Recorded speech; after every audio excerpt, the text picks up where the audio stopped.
Welcome to Old Guys, Gentlemen, Flex Fountain Pens, episode number 48, I think. And today what I'm covering is my Waterman 94 Persian pen. It's one of the prettiest pens I have. It's one of the more expensive ones, but I think it was worth every penny that I paid for it. It's really a pretty pen. It's capped at about 5 inches, uncapped 4 3/4 of an inch. Posted, it's a really healthy 6.5 inches. The section diameter is 5/16 of an inch, and the barrel diameter is 7/16 of an inch. With those dimensions, it's a very comfortable pen to handle. So you can kind of see here, to me, it's like perfect size. Maybe slightly small, but I could definitely write like this for a while, uncapped. But as I've said in other videos, I like to write with it capped. A little bit about the story of this thing. I had never heard of a Waterman 94. I knew about the Persians because I had this little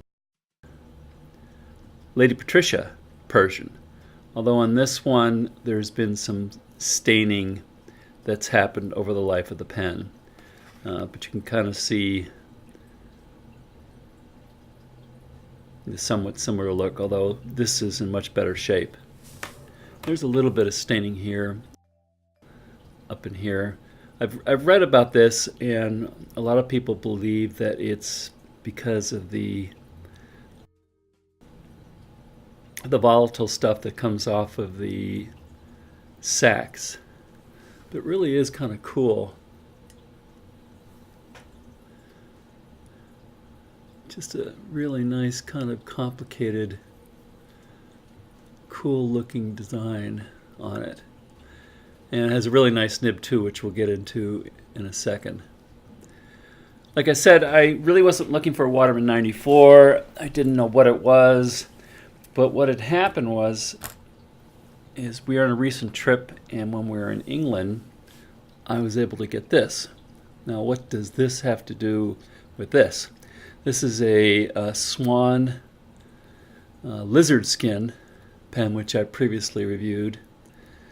And I really liked it to the point that I've decided I'm going to start collecting kind of a mini collection of these guys. So I have the silver one, and it's pretty cool. It has a little kind of an olive tinge to it.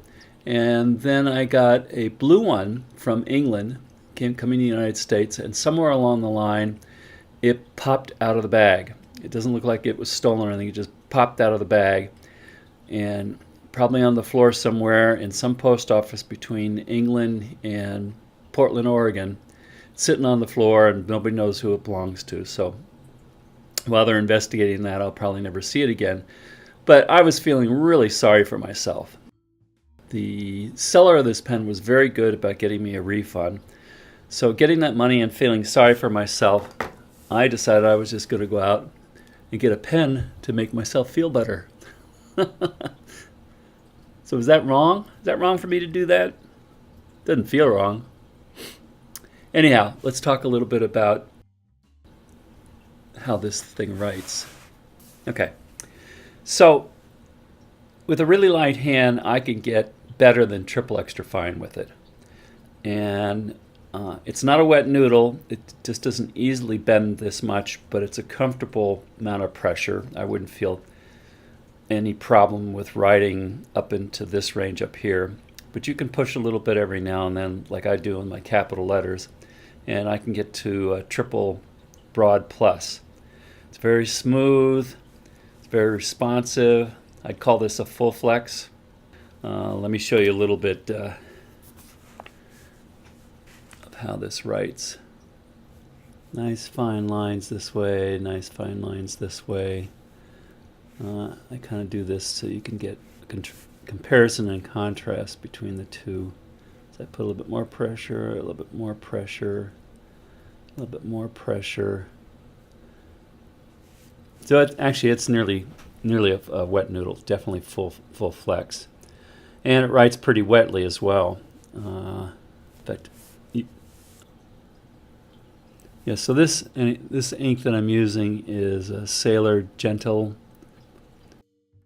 ink Okuyama, which is kind of like a dark burgundy with a little bit of gold and green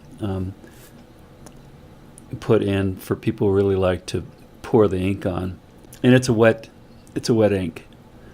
So typically I would use Pelican 4001 inks so I don't get this wet. Although, as you can see from some of the writing up here, it really is kind of nice looking. So the jury's out for me on whether I stick with Pelican on almost all my flex pens or experiment with real pretty inks like this. Let's do a little writing.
Puts a lot of ink out.